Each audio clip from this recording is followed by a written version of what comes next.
Sorry for the interruption. You have to unmute yourself.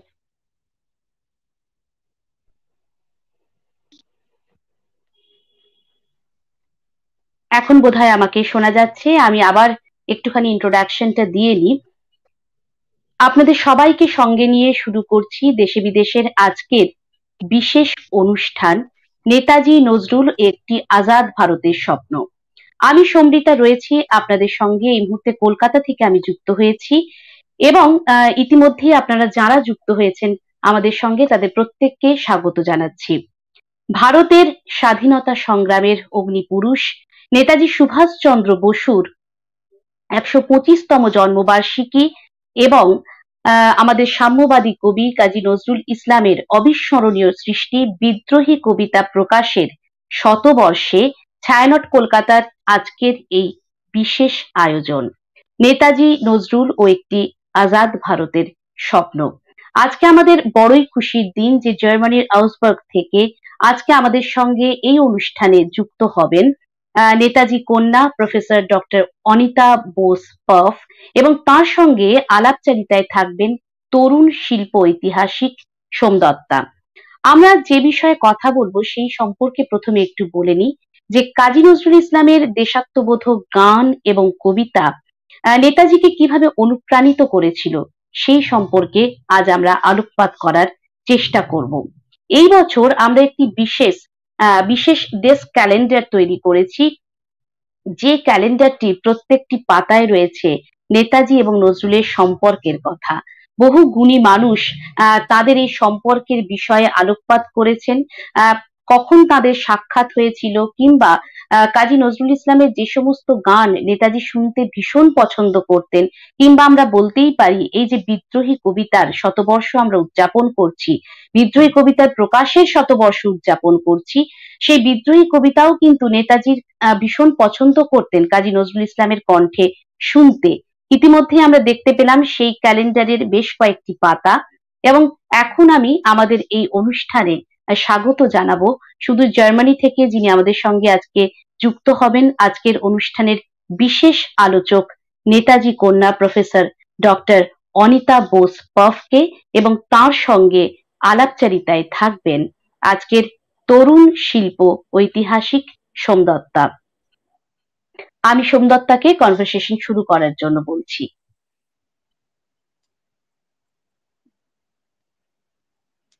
Unmute করতে হবে।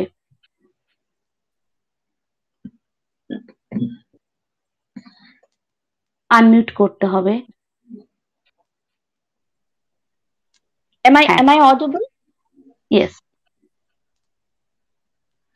Thank you, Shomrita, for this kind introduction. And hello and good evening to everyone who are watching this event today on Deshe Bideshe TV. The program is titled Netaji Nojrul O Ekti Azad Bharoter Shopno. We are immensely glad and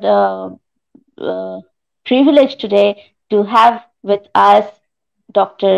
Anita Bose Puff, the daughter of Netaji Subhash Chandra Bose. Namaskar, hello, and welcome to our today's program. Though she needs no introduction, I'll take this privilege here to read a few lines about Professor Bose. Dr. Anita Bose Puff is a noted economist, academician, and political leader based in Germany. She was a professor at the University of Augsburg, Germany. Professor Puff is an active member of the Social Democratic Party of Germany. She has co-authored the book titled Laid to Rest, The Controversy over Subhash Chandra Bose's Death, along with Ashish Ray. Recently, she has been part of the online series of conversations, the Anita Dialogues. Mrs. Puff was born in 1942 in Austria to her mother, Emilie Skenzel, and father, Subhash Chandra Bose. Professor Puff will have this conversation today with you. Many questions will be regarding your childhood days, your memory of your father, your mother, and your grandparents, um, and your thoughts on the political view of Netaji. Uh, so we'll just begin here. So on many occasions, you're asked about your father, Netaji Subhash Chandra Bose, and so how do you feel? How do you feel about this when you are asked about a person whom you whom you never get a chance to know in person and whose persona was absolutely constructed to you through secondary sources mostly? So how do you feel when you are asked or requested to talk about your father?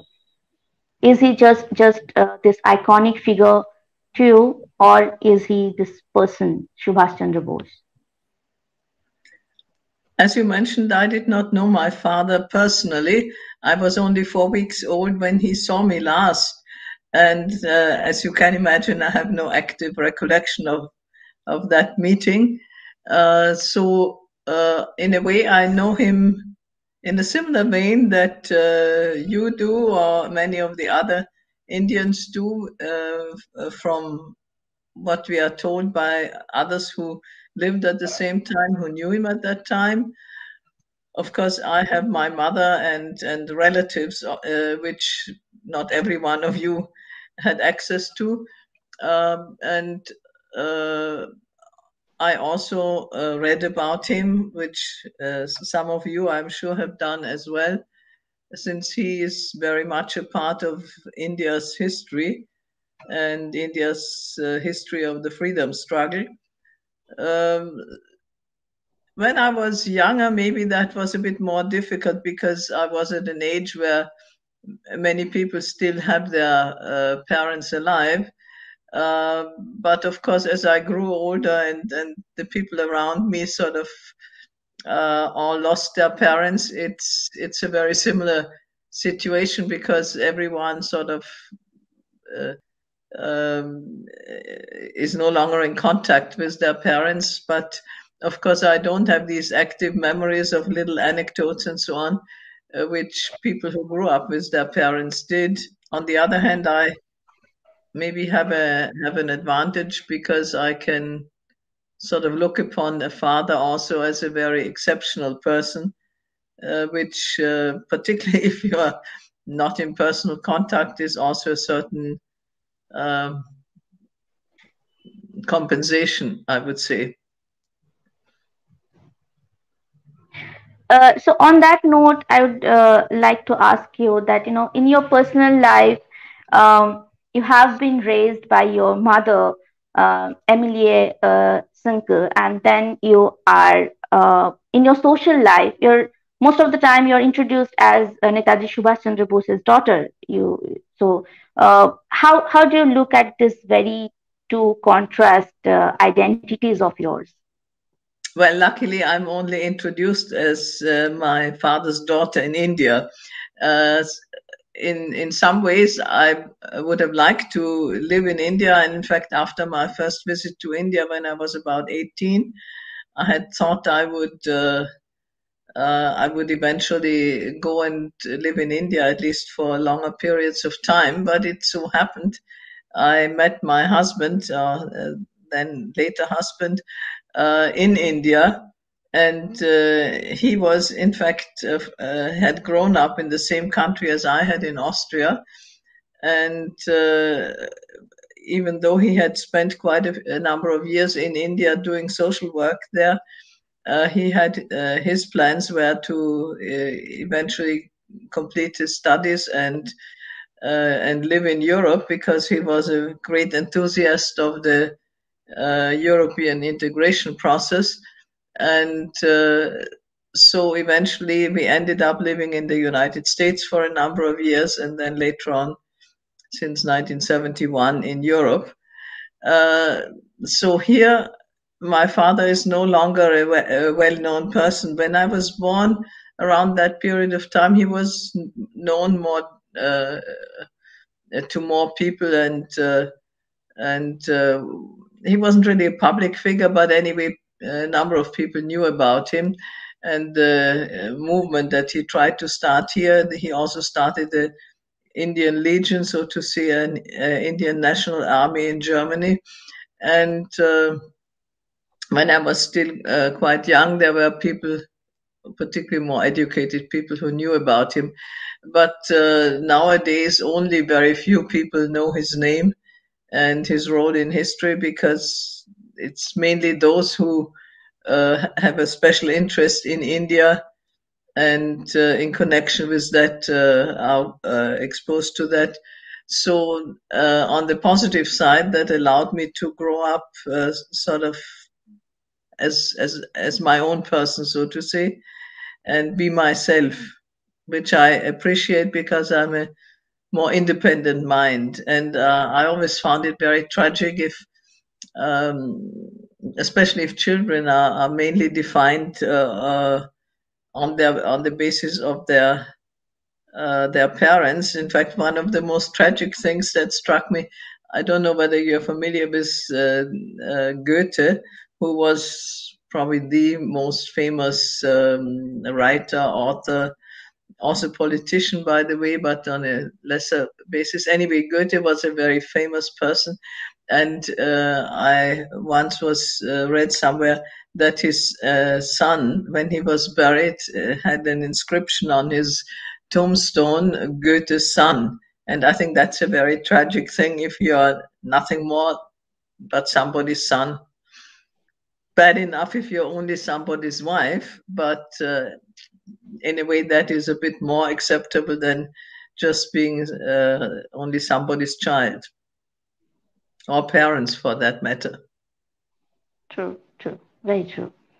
So you spent your childhood days with your mother and your grandparents, and you were mostly raised by your mother and grandmother. So these two incredible women, how they contributed to your development of your personality, your uh, upbringing, your childhood days. They contributed a lot to my development and my upbringing. It was my mother and my maternal grandmother. My grandfather had already passed away before I was born, and so I never knew him. Interestingly enough, in a way, I got to know him a little bit better recently, because my daughter and one of my nieces and I are engaged in writing a book about my mother. And in the process of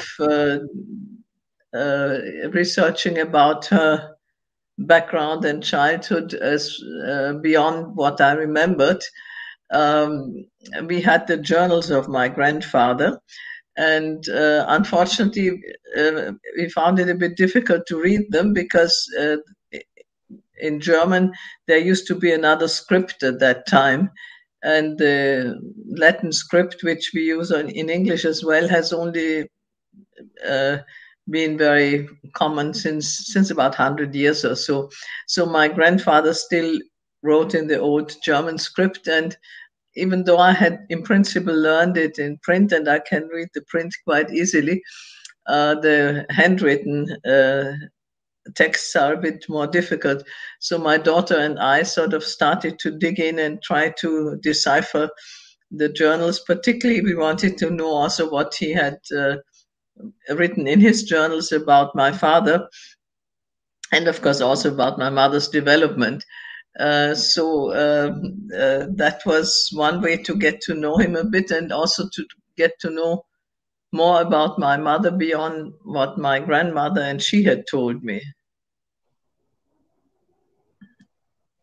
Right. So your grandfather got a chance to meet Netaji Subhash Chandra Bose, and he has Yes, written about. he has written in his journals about him, and evidently he was quite impressed by him. My grandfather didn't speak English well at all at that time. If you knew English, it was more a little bit of reading and writing that you learned. And so he could not communicate an awful lot. I imagine that my mother must have interpreted. but they met personally, and in his letters, on the other hand, my father always conveyed regards to his letters to my mother. He conveyed regards to her parents and greetings to her sister. That's really wonderful to know. Will you please share some of your memories with your mother, your grandmother? Uh, our audience who don't may not know much about it. We will be very pleased to know about it. Well, since you know, I was born in 1942, and that was still the period of the Second World War, and Europe was very much a battleground of the Second World War. And when I was born, I had been born in Vienna, which originally was the capital of Austria. But in 1938, Austria was annexed by the Nazi German regime. And when I was born, it was part of Germany. I don't have any active recollection of the Second World War because I was too young. In Europe, it ended in May of 1945. And so my first recollections used to go back to after the end of the Second World War. Of course, later on, I think these first recollections you have as a child are more recollections of a recollection, really. So I grew up with my mother and my grandmother and my Mashi, my mother's younger sister. In the beginning, at least, she moved away when I was quite young, and life was not very easy during that period. Of course, you can imagine. Um, Living within a war situation is always difficult. It gets to be more dramatic and more dangerous some parts, and later as the war progressed in 1944, maybe 43, 44, it became quite dangerous insofar because there was quite a bit of bombardment going on, and many people, also and civilians, got killed, and many areas, living areas, got damaged. But as I mentioned, my active recollections start later on. So in 1945, when my mother learned of my father's death, it was, of course, quite a shock for her. And I think my parents must have been very devoted to each other. And I think, in fact, she wrote to somebody once that if she hadn't had me to take care of and the responsibility as a single parent, she would have probably committed suicide at the time. But anyway, she did not, and that for me that was of course very important. And my mother was able to work and earn her living because my grandmother we lived together in one household, and my grandmother would take care of me while she was at work. And the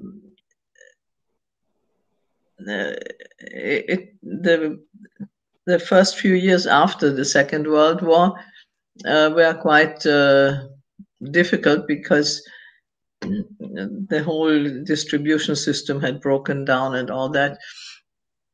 So there was a dearth of all consumer goods, including food and clothing and so on. For example, when I was a small child, and of course, children grow fast, and the feet of children also grow fast. One winter, I didn't have any shoes because you couldn't buy any, and so in summer it used to be possible to use old shoes by cutting off the front parts and having the toes stick out. But in winter here it is much too cold for that. So for a while I had to stay indoors because I didn't have any winter shoes. but people become quite creative in situations like that. So there is an active barter and second-hand market emerging in that situation. And so my grandmother eventually got a used pair of shoes from somebody who had a child who was a bit older than I am. It became easier later, um, approximately starting in 1948 in Austria. And that is one of the early recollections I have. Uh, I was sent to Belgium for 3 months because, as I mentioned, there was a scarcity of everything, including food. And so some of the neighboring countries where the situation was better had offered to take children from Germany and Austria for 3 months, some even longer, sort of to give them a better environment, more food, and so on. And my mother's cousin had a friend in Belgium who wanted to take in a child, and then she wrote to my aunt and said, "Your cousin has a daughter. Do you think she would like to send her and to us for a while?" So my mother asked me. I was about 6 at the time, whether I would want to go. 5 actually. And of course, it's very difficult to explain to a child what time implies. If you tell a child you won't be seeing your mother and your grandmother for 3 months, doesn't mean very much. But anyway, I decided. I said, let's try. So I did go to Belgium for 3 months, and it struck me at that time when I returned, there had been a monetary reform in between, and practically from one day to the next, you had a better supply of consumer goods in the shops, and that struck me at the time as a child as a difference from the time before I left and when I came back. And of course, that year was very important for me in other ways too. I started school, and then I came to know my father's brother, my uncle Sharad Bose, and his wife and 3 of his children, because they came to Europe for a journey, and also came to Vienna to meet my mother and me. And that was a very emotional and exciting thing. I had a very small family on my mother's side, only her sister and more distant relatives, cousins, and so on. And so I was very excited to get to know relatives on my father's side. The year before, one of my cousins had come, and for a short visit, and that year then my uncle came, and of course that was a closer relationship. And we had a chance sort of to get closer to, particularly to my uncle Sharad's family, because the year after, one of my cousins, one of the sons of Sharad Bose, came to Vienna to specialize in pediatrics, and he stayed there, and we met every day, and really got to know each other well. And then shortly after that, one of his sisters and her husband came. The husband was also a doctor, and he also came for studying for a specialty in Vienna. So that was an exciting time to get to know the Indian side of the family and learn more about, well, a number of things from them. And as you indicated, my grandmother was a very important person in my life, because she took care of me when my mother was at work. And it seems that my grandmother, as a young girl, and And yeah, as a young girl, was a real tomboy, quite unusual for those days. Uh, she was quite enterprising, would not put up with any nonsense from others, and uh, so she was quite an interesting person to have as a to relate to, and to learn about how things had been at about 60, 70 years before. And so I really maybe got a feel for what I would call the small or the social history, because um, usually in history classes you learn about wars, about dates, about some of the big events, but you don't really get any idea about how things were on a daily basis. And I think from an older relative you can learn a lot about that, and I think that was quite inspiring, and certainly helped to contribute to my understanding some of the social developments better than I might have without her influence. Right, right. And thank you so much for sharing these personal accounts with us, with our audience today. And, from your recollection, we get to know not just about you, but the kind of situation that was there in Europe at that time in your childhood days, just after the Second World War. And as you mentioned very rightly, that history, it's not written in the books, not only written in the books, but also we get to know from people who have lived that time. So thank you so much. I mean, this was very, very special to us, as you spoke about your mother, your grandmother, and your the family of your father's side. Uh, will you share with us, any stories about Netaji Subhash Chandra Bose that you heard um, from your father's relatives at that time in your when he was a kid? My my father was very close to his uncle, to his brother Sharad. I mean, you're probably familiar with the fact that he grew up in a very large family. He was the ninth of 14 children, and I was a single child, so I don't know firsthand, but I imagine that somehow the relationship between children in a large, particularly the younger children in a large family, and their parents is somewhat remote and distant. So very often, I think it is that older siblings almost take a parental role vis-a-vis their younger ones. And my second uncle and my father were very close indeed.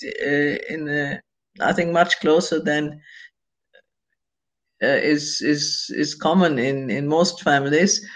And I think many of the things that my father did, he could not have done without his brother's support, who influenced his life in a very positive manner. For example, it was he who essentially also persuaded the father that my father should be sent to England for studies. And he my father sat for the ICS, that is the Indian Civil Service exam.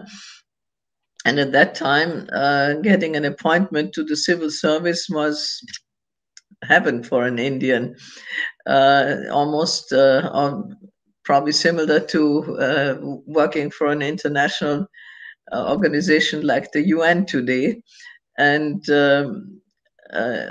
I imagine my grandfather must have, and my grandmother must have been shocked when he decided that he would resign from the ICS, would not accept the appointment which he was offered since he stood fourth in the exams. And my uncle, on the other hand, sort of backed him up in this decision and also supported him in, not financially. One of my nephews once said my grandfather was Netaji's walking pocketbook, which is in a way true, because my uncle was a very successful lawyer, and um, so he also supported my father to a great degree, but he also supported him in in his work, that he made certain things possible for him to work, and that they consulted with each other. So he, they were very close, and my father was also very close to Sharat's children. He had 8 children, and in a way, I think it happened to them like to the previous generation. 8 children was also quite a bit at that time, and so my uncle was a bit more unapproachable and strict. I heard a story from one of my cousin's friends, said when we called up and Charles Bose was on the phone, we quickly put down the phone again because we were afraid talking to him. So he was certainly a person of authority, but for them, Uncle Subhash was a far more approachable younger uncle who would, when they were young, play with them and make fun, and have all sorts of sort of almost parental relationships with them, which their father, for a variety of reasons, could not and did not.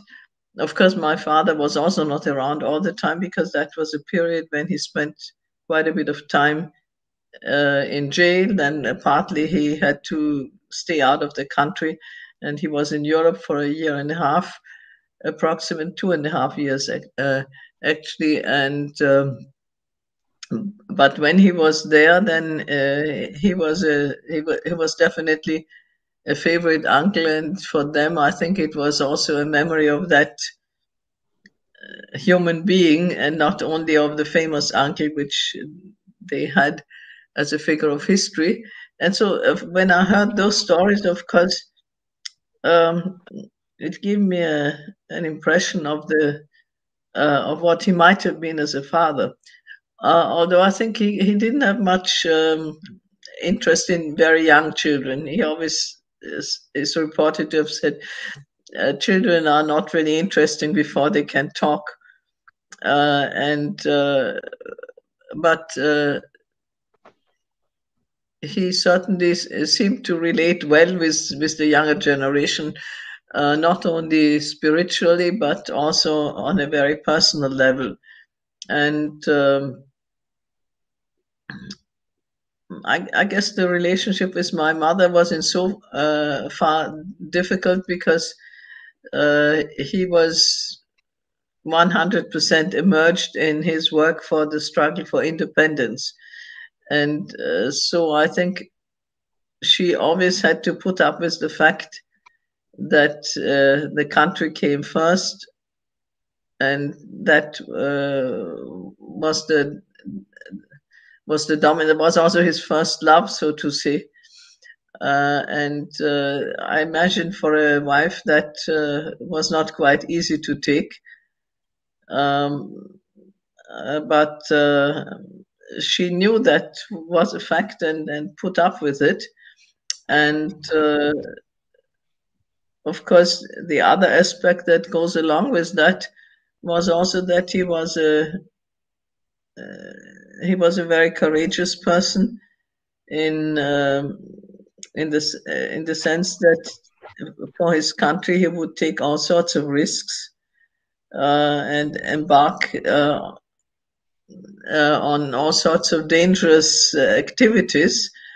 And I'm not only thinking of doing things that landed him in jail, but he also had a very adventurous escape from home detention in Kolkata in 1941, when he was disguised as a Muslim merchant,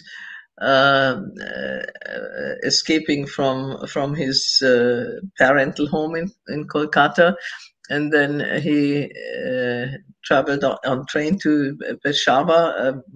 One of my cousins took him out of Kolkata and put him on the train in an area which was then Bihar, and uh,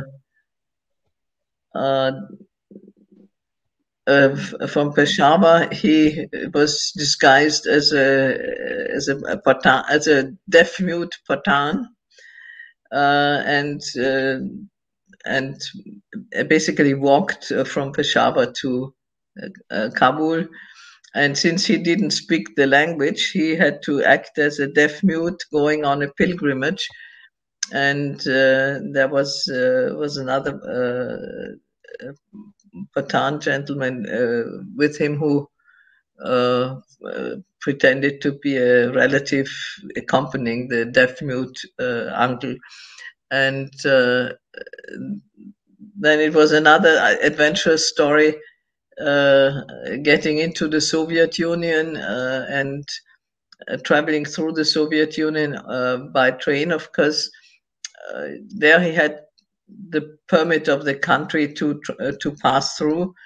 But it was another disguise, by the way. He was disguised as an Italian there, and eventually landed up in Germany during the Second World War.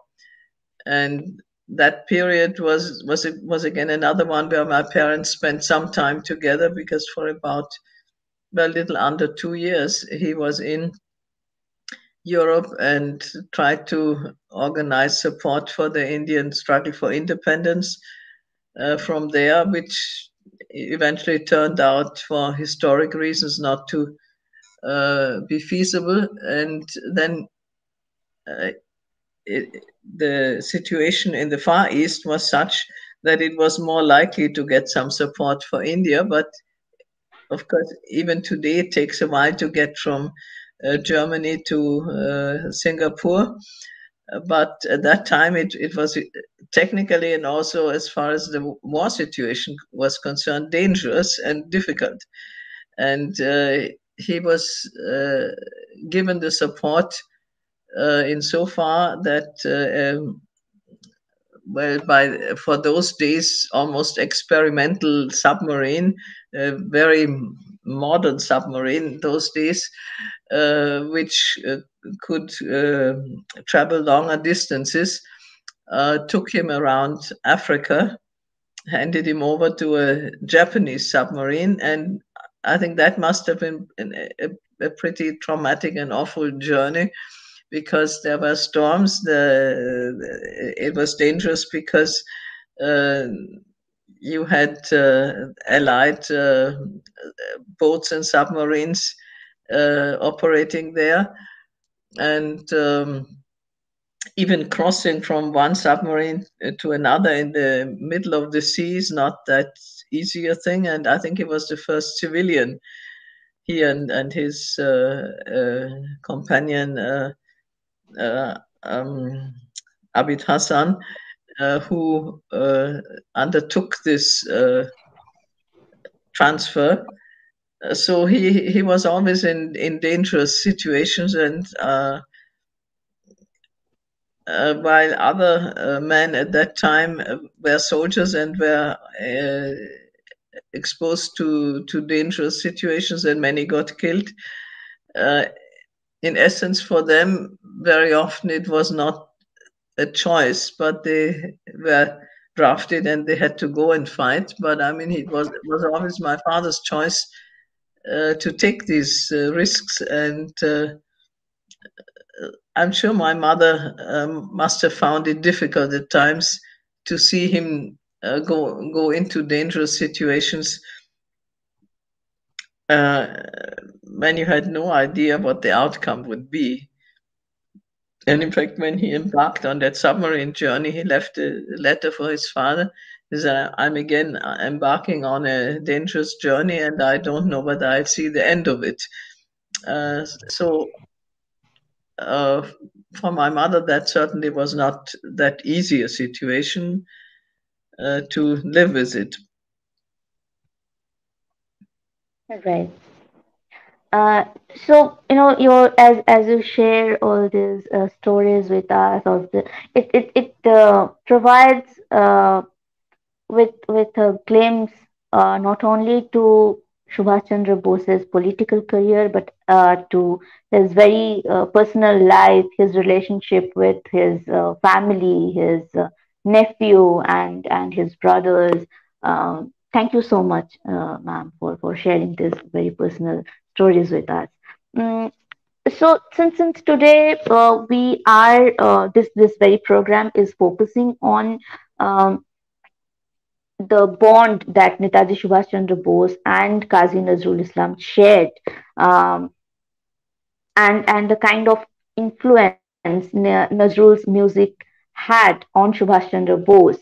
So, and they shared a very similar kind of political ideology. So, how do you think about it? In the 20s and 30s and 40s, not everyone was involved in the independence struggle, but I think this struggle sort of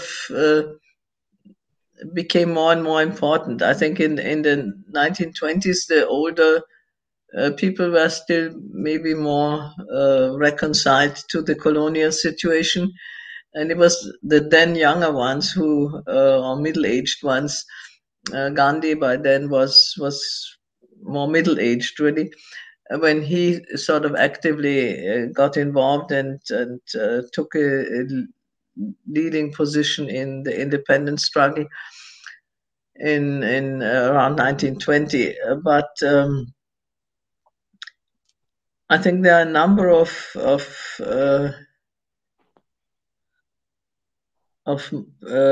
persons who played a very prominent role at that time in different walks of life.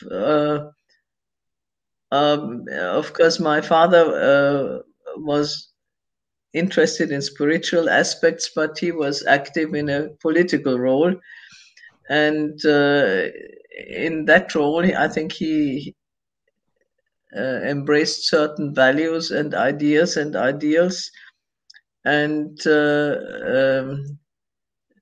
Qazi Nazrul Islam, of course, was an artist and a musician and poet and creative mind in a more artistic sense. But there were a number of those who also very much engaged themselves in the independence struggle, also in social aspects of the country. And I could think of at least two aspects where um, the two men held very similar ideas. One was, of course, their attitudes towards other religions. That is, I know about my father that he was a very devout Hindu, and but he respected all other religions. And I think the maybe influencing a community was strongest felt in the Indian National Army during his life. And that very clearly showed that he got people of different creeds together uh, to fight together, to work together, to respect each other's different religions. The Hindus and Muslims and Sikhs would invite each other for their festivities and celebrate them together and live together harmoniously. And I think Qazi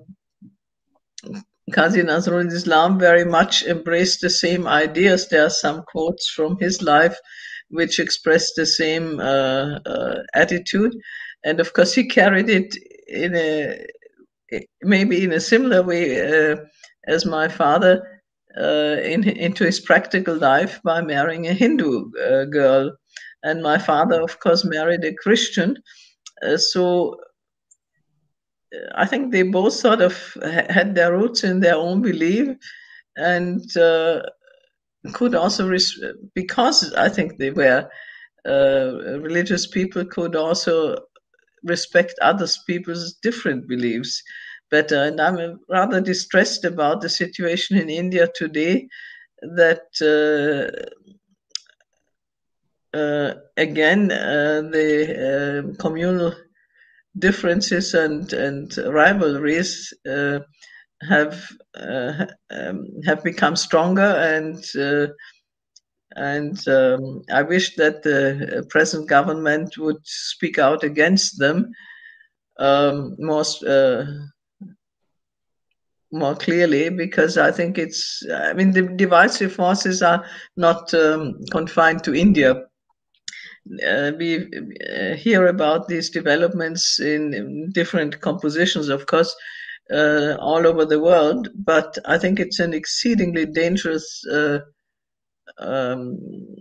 thing to allow them um, to be acceptable, really, because we have throughout the world, we have a history of rather atrocious things taking place, whether it was the Nazi Germany crusade almost against Jews and people of other, what used to be called races. I think today we know that the concept of racial difference doesn't really make any sense in human beings, but call it ethnic differences or religious differences or language differences, whatever. It is quite atrocious to if you think what they did, and of course atrocities of that type happened throughout the world, and what happened after partition in India probably was something that well, it was, we know that it was a great shock and tragedy for Mahatma Gandhi, but it would have been the same for my father if he had been alive, and I think he would have tried very hard to prevent these developments. Of course, we can only speculate if he had been successful in alleviating some of these ill effects. But I think uh, this is the religious aspect is another thing these two men have in common, and another important aspect, of course, which is very topical today, is gender equality or emancipation of women, and also emancipation of other underprivileged groups in society. And of course, India does not have a very good record as far as the treatment of women is concerned. It has the reputation of being the country with the highest rate of violence and crime against women, although it's by no means the only country that is that way. I mean, we know that throughout the world, gender equality is a goal, but hardly has been achieved anywhere. Maybe Scandinavia, but in most countries you have different forms of discrimination against women. And I think these two men certainly were also champions of gender equality. Of course, my father, again, in the Indian National Army, had a women's corps and women soldiers, which is more common nowadays. But at that time, it was very unusual, and um, I think their sort of their social, not only their religious, but their social ideals were very similar. Right, right. And also, Nazrul wrote many songs on the liberation of women, women empowerment, their Mhm. right to education. Uh, on that note, here we will request our team to play a song that Nazrul wrote and composed, and which was one of the favorites of Subhash Chandra Bose. Mhm. Please, if you can play the song here. আমার মনে হয় এই প্রসঙ্গে আমি কয়েকটি কথা বলি। আমরা অত্যন্ত তথ্য সমৃদ্ধ আলোচনা শুনছিলাম এই মুহূর্তে প্রফেসর ডক্টর অনিতা বোসের কাছে, এবং চমৎকারভাবে তিনি বলছিলেন তার একেবারে ছোটবেলার কথা, এবং তার পাশাপাশি বহু গুরুত্বপূর্ণ বিষয়ে তিনি আলোকপাত করেছেন। এবং কাজী নজরুল ইসলামের সঙ্গে নেতাজির যে সম্পর্কের কথা আজকে আমরা তুলে ধরার চেষ্টা করছি, এবং কাজী নজরুল ইসলামের যে সমস্ত দেশাত্মবোধক গান এবং কবিতার দ্বারা নেতাজি অনুপ্রাণিত হয়েছিলেন, সেই সমস্ত গান আজকে আমরা শোনানোর চেষ্টা করব। কিন্তু প্রথমেই বলি কয়েকটি কথা, যে 1929 সালের 15ই ডিসেম্বর কলকাতার অ্যালবার্ট হলে নেতাজি সুভাষচন্দ্র বসুর সঙ্গে কাজী নজরুল ইসলামের সাক্ষাৎ হয়। এই অনুষ্ঠানে কাজী নজরুল ইসলামকে জাতীয় সংবর্ধনা প্রদান করা হয়, এবং এই অনুষ্ঠানের আচার্য প্রফুল্লচন্দ্র রায় ছিলেন সভাপতি, এবং নেতাজি সুভাষচন্দ্র বসু ছিলেন প্রধান অতিথি। সুভাষচন্দ্র বসু তাঁর বক্তৃতায় বলেছিলেন যে যুদ্ধক্ষেত্রে নজরুলের গান গাওয়া হবে, কারাগারেও আমরা তাঁর গান গাইব। এবং এই অনুষ্ঠানে নজরুল সকলের অনুরোধে টলমল টলমল পদ ভরে এই গানটি শুনিয়েছিলেন, এবং সুভাষচন্দ্র বসুর অনুরোধে দুর্গম গিরি কান্তার মরু এই গানটি গেয়ে শুনিয়েছিলেন। এই গানটি প্রসঙ্গে আরো অনেক জায়গায় নেতাজি অত্যন্ত গুরুত্বপূর্ণ কিছু কথা বলেছেন, আমরা সেই নিয়েও আলোচনা করব। কিন্তু এই মুহূর্তে আমরা এই গানটি শুনতে চাই, নেতাজির অত্যন্ত প্রিয় গান কাজী নজরুল ইসলামের লেখা দুর্গম গিরি কান্তার মরু। এই গানটি যদি এই মুহূর্তে প্লে করা সম্ভব হয়।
এই গানটি প্রসঙ্গে নেতাজি সুভাষচন্দ্র বসু বলছেন, আমি ভারতের বিভিন্ন প্রদেশে সর্বদাই ঘুরে বেড়াই, বিভিন্ন প্রাদেশিক ভাষার জাতীয় সঙ্গীত শুনবার সৌভাগ্য আমার হয়েছে, কিন্তু নজরুলের দুর্গমগিরি কান্তার মরুর মতো প্রাণ মাতানো গান কোথাও শুনেছি বলে মনে হয় না।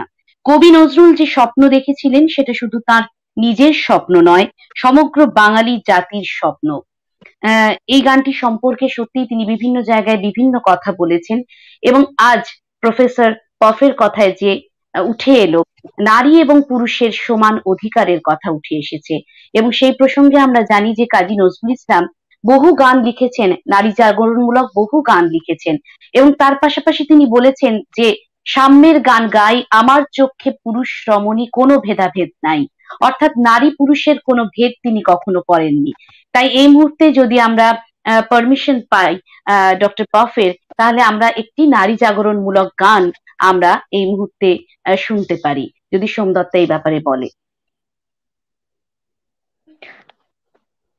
Professor Paf, since you mentioned about the equality between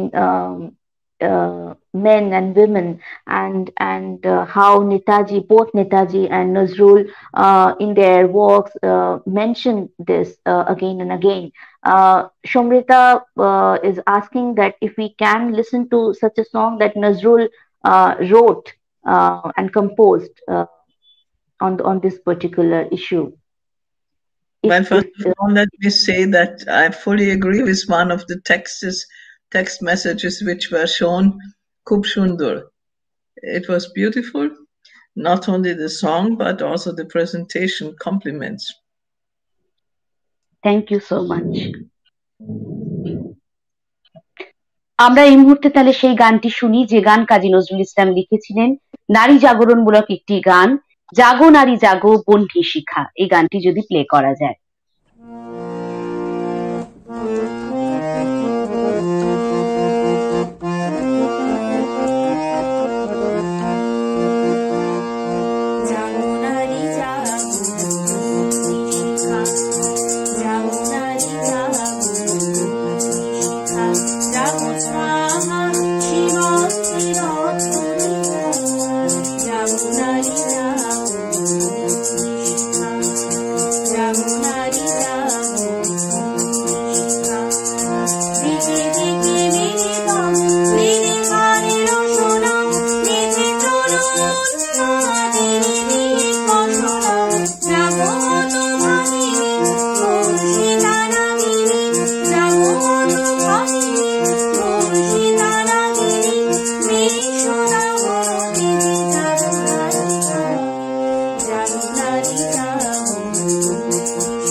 Thank you, Shomrita, for this beautiful rendition of the song. And it's already 10:30 here in India, and we are almost running out of time. So the last question that I would like to ask you, Professor Bose, is that Netaji and Nazrul in their writings have encouraged the young generation to take part in social reformation and be part of this activism actually. So, what will be your message for today's youth? Netaji's attitude was one of service. He, from the very young age of a teenager, he was dedicated to service to his fellow men and women. And I can only give young people, not only young people, but also young people, the message: do try to serve society. That doesn't mean to say that you have to do it to the extent that Netaji and the other freedom fighters did, giving up all other options, giving up career possibilities, and giving up family life. But I think in smaller or bigger ways, we can always find some ways of helping others, of doing things for others. And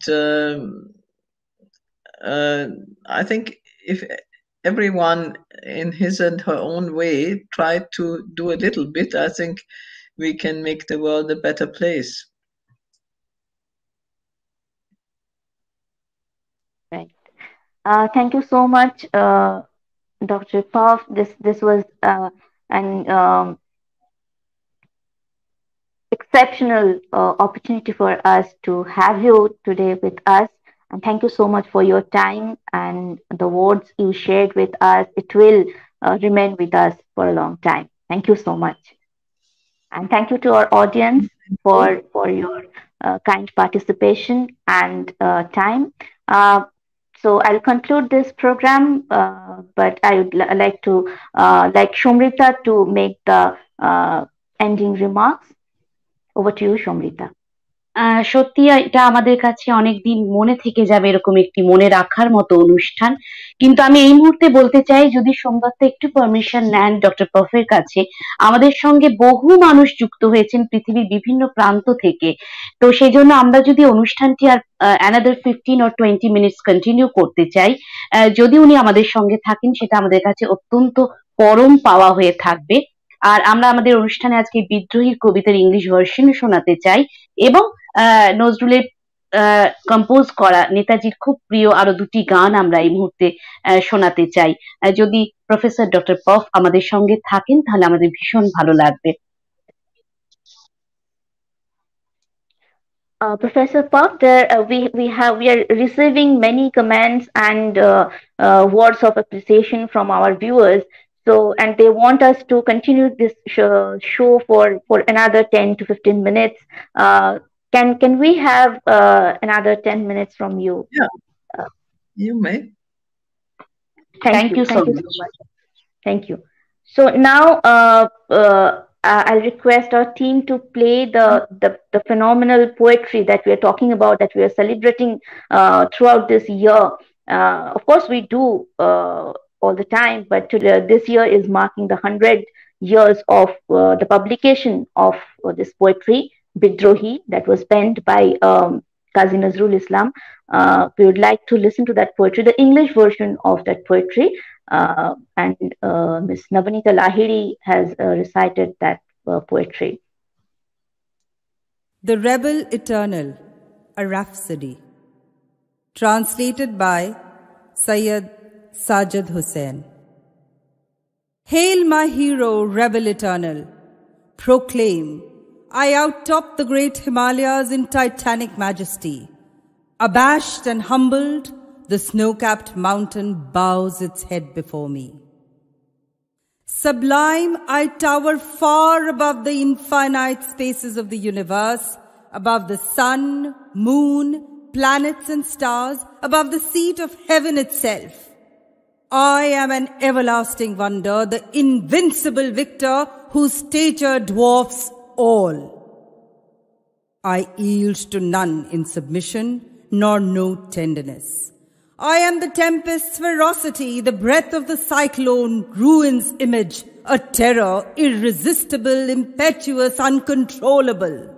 I trample on bonds, obey no law, recognize no rule. I sport with loaded boats in my revels and send them down to the sea's bottom without mercy. I am a torpedo, an explosive mine. I am the spirit of Shiva, the destroyer. I am the summer storm, always seething with turbulence. I am the wild wind. I crush and sweep away all in my path.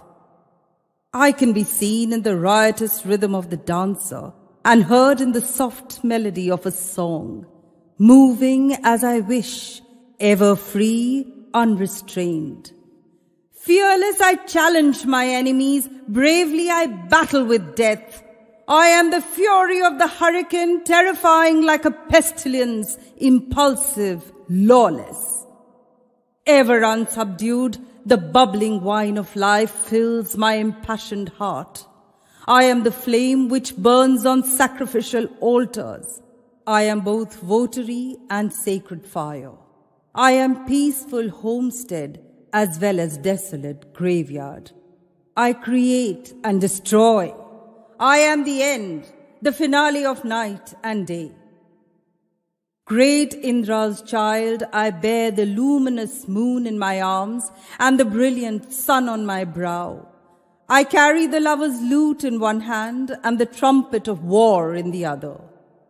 I hold inside me like Shiva, the blue-throated one, all the liquid venom churned up at the creation's dawn. I cradle Ganga's waters in my locks. I am a recluse, a poet, a prince who has the semblance of a hermit. I am a ruthless Chengiz. I am a roving nomad who owns no master. I am the frightening roll of thunder, the celestial trumpet's blast, Shiva's trident, the dreadful mace of the god of death. Disciple of legendary Indian sages, renowned for their wrath, I will sear the universe with my scorching flames. I am both joy and grief. I am the demonic power which will overwhelm all on earth's last day. I am tranquility as well as commotion. I am youth's crimson flesh, a rebuke to God's pride.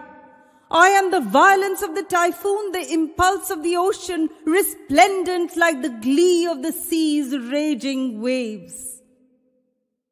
The gloss of a maiden's braided hair, the amorous movement of her eyes, the passion blossoming in her soul, the sweetness of a girl's first caress, the thrill of secret glances exchanged in love, the tinkle of a young woman's bracelets, the tremor in the voice of a village lass, the throb of the lover's heart, the sigh of the widow, the wail of the frustrated, the suffering of the homeless, the misery of the downtrodden, the cry of the wounded pride, recall me.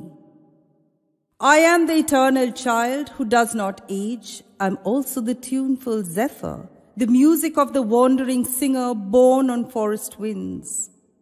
I am the parched summer's thirst, the cooling shade of the woods, the soothing murmur of a desert spring.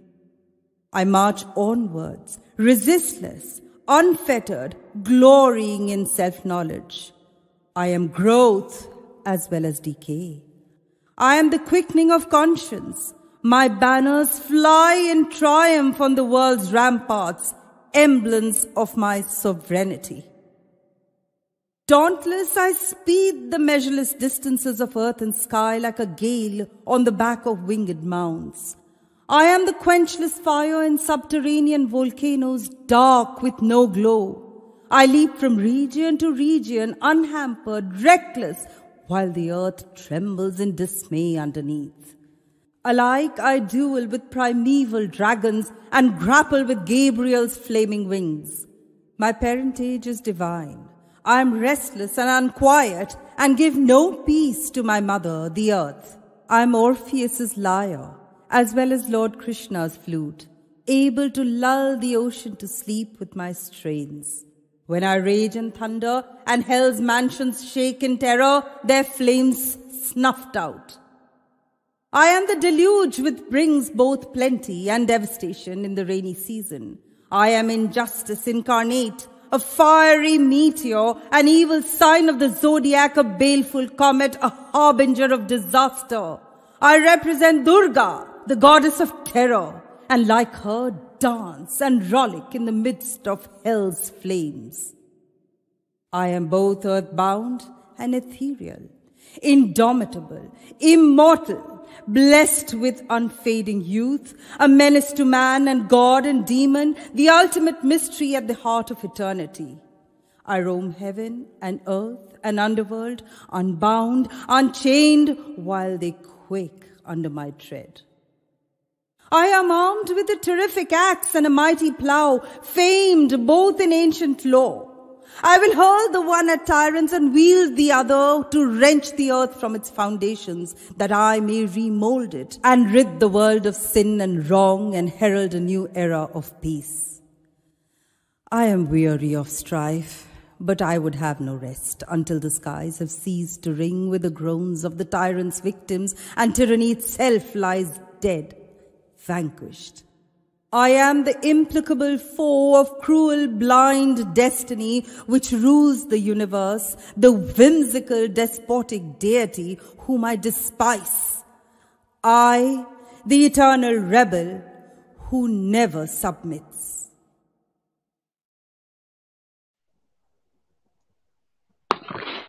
অসাধারণভাবে আমরা এই মুহূর্তে শুনলাম বিদ্রোহী কবিতা, তার English version recite করেছেন হায়দ্রাবাদ থেকে doctor Nabanita Lahiri. Dilip Kumar রায় তার স্মৃতিচারণায় বলছেন, কাজীর মুখে বিদ্রোহী আবৃত্তি শুনে সুভাষ মুগ্ধ হতো বরাবরই। বলবীর বল উন্নত মমশির।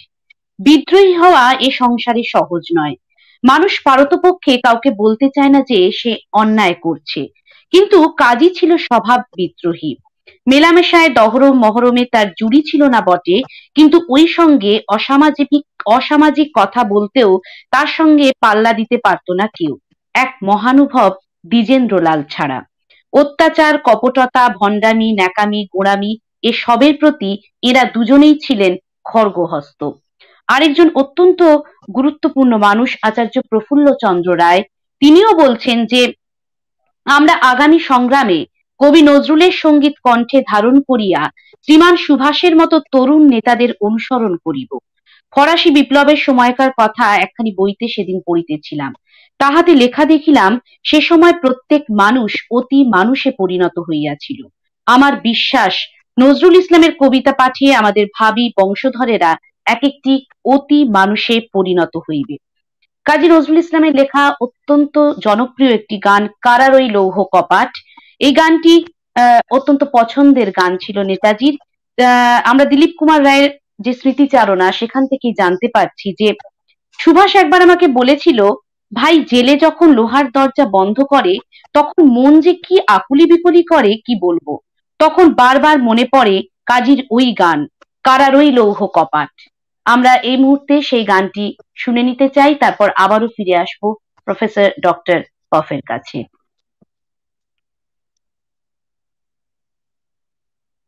এই গানটি যদি প্লে করা যায়, কারারই লৌহ কপাট।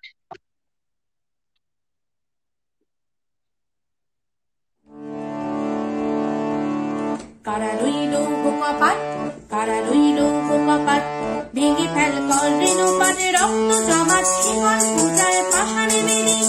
কারারই লৌহ কপাট, কারারই লৌহ কপাট, ভেঙে ফেল কর রেণুপাতে রক্ত জমাট, শিকল পূজায় পাষাণে বেরি। করিও তরু নিশান বাজা তোর প্রণয় নিশান, ধ্বংস নিশান প্রাচীন প্রাচীন ফিরি।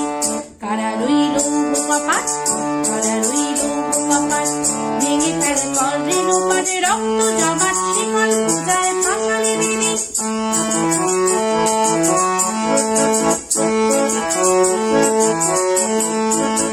গাজনির বাজনা বাজা মালিক কেশি রাজা, গাজনির বাজনা বাজা মালিক কেশি রাজা। কে দেয় সাজা মুক্ত স্বাধীনী সত্য কেড়ে, কে দেয় সাজা মুক্ত স্বাধীনী সত্য কেড়ে। আহা মায় যে হাসি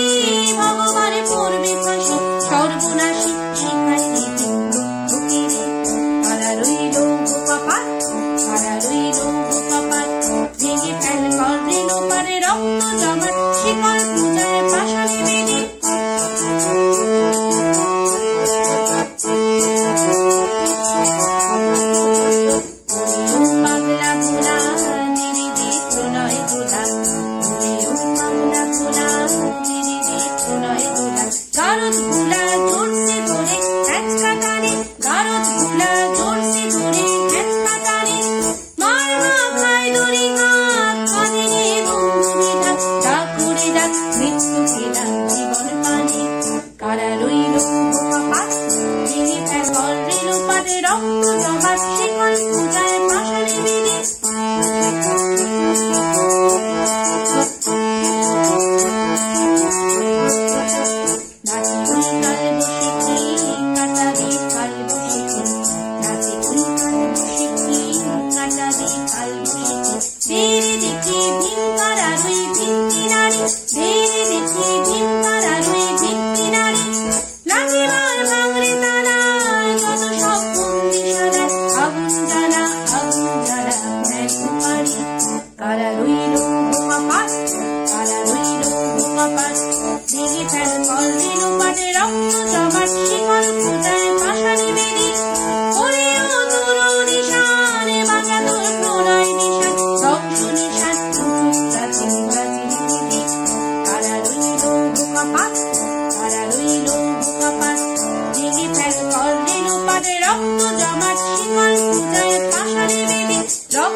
Thank you, Shomrita. That's a very wonderful rendition of this song, and we are almost at the end of this program. Um, Professor Puff, thank you so much for your patience and giving us this extra time. We are very fortunate to have you today with us. Thank you once again, and thank you to our audience for being with us tonight. So. I'll just thank everyone and then say goodbye. আমার মনে হয় অনুষ্ঠান শেষ করার আগে দর্শকদের পক্ষ থেকে আরেকটি প্রশ্ন বারবার উঠে আসছে, যদি সোমদত্ত এই প্রশ্নটি আরেকবার করেন প্রফেসর ডক্টর পফকে, যে এই বিদ্রোহী কবিতা শুনে তার যে অনুভূতি, কারণ এই বিদ্রোহী কবিতার শতবর্ষ আমরা উদযাপন করছি, আজকে তার ইংলিশ ভার্সনটা আমরা শুনলাম, এই সম্পর্কে স্পেশালি এই বিদ্রোহী কবিতা নিয়ে তিনি যদি কিছু বলেন, তারপর আজকের মতো আমরা অনুষ্ঠান শেষ করব জয় হোক এই গানটি দিয়ে। Professor Puff, our audience wants to know that you listen to this rendition of Bidrohi today, and actually the English translation of the poetry. And how do you feel? How do you connect to the powerful words of Qazi Nazrul Islam? Our viewers today want to know your thoughts. Of course, it is a very, very strong and mesmerizing poem, a message, and in some aspects, of course, it is very apt to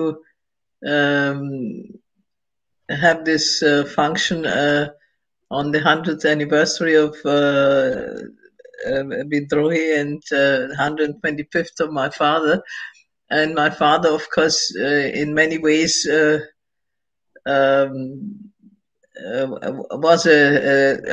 was a rebel, and I mean not maybe in all the aspects that Nazrul describes his rebel, who is even more powerful in transforming the world, so to say. But I think it is a very moving poem, but I also felt that Shomarita's rendition of the Nazrul's songs were very strong and very touching. Thank you very much. I really enjoyed that. Thank you so much. আজকের মতো আমরা অনুষ্ঠানের একদম শেষ পর্যায়ে চলে এসেছি, এবং সত্যি এই অনুষ্ঠান আমাদের অনেকদিন মনে রাখার মতো একটি অনুষ্ঠান। আমি ধন্যবাদ দিতে চাই দেশে বিদেশের পুরো পরিবারকে, দেশে বিদেশে টেলিভিশনকে এত সুন্দর করে তারা এই অনুষ্ঠানটি আমাদেরকে করার সুযোগ দিয়েছেন।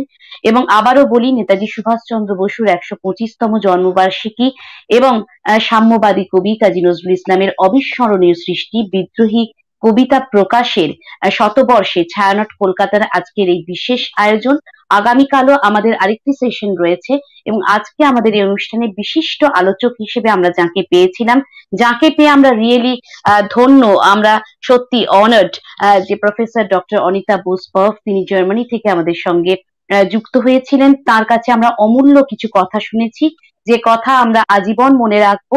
এবং এইরকম একটি সময় দাঁড়িয়ে আসলে নেতাজি এবং নজরুল যে আদর্শের কথা বলেছেন, যেভাবে ভারতকে তারা গড়ে তুলতে চেয়েছিলেন, যে স্বপ্ন তারা সকলে মিলে দেখেছিলেন, সেই কথাই আমরা বারবার স্মরণ করব। এবং একটি গান, যে গান লিখেছিলেন কাজী নজরুল ইসলাম, যার মধ্যে আমার মনে হয় এই সমস্ত টুকুনির কথা বলা রয়েছে, এই সমস্ত আদর্শের কথা বলা রয়েছে। জয় হোক, জয় হোক, শান্তিরও জয় হোক, সাম্যেরও জয় হোক, সত্যেরও জয় হোক। এই মুহূর্তে পৃথিবীতে দাঁড়িয়ে যখন চারদিকে এই দেশ বিদ্বেষ, হিংসা, হানাহানি, তখন আমরা সকলেই একটা সুন্দর পৃথিবীর প্রত্যাশায় রয়েছি। তাই আজকের মতো আমরা আমাদের এই অনুষ্ঠান শেষ করব এই গানটি শুনে। অসংখ্য ধন্যবাদ সোমদত্তাকে এত সুন্দর করে এই অনুষ্ঠানটি মডারেট করার জন্য। Thank you so much, thank you so much professor doctor Anita বোস-পাফ for being with us today. We are really feeling honored to have with you. এই মুহূর্তে আমরা অনুষ্ঠান শেষ করব আমাদের সেই গানটি দিয়ে। জয় হোক, জয় হোক, শান্তিরও জয় হোক, সাম্যেরও জয় হোক, সত্যেরও জয় হোক। জয়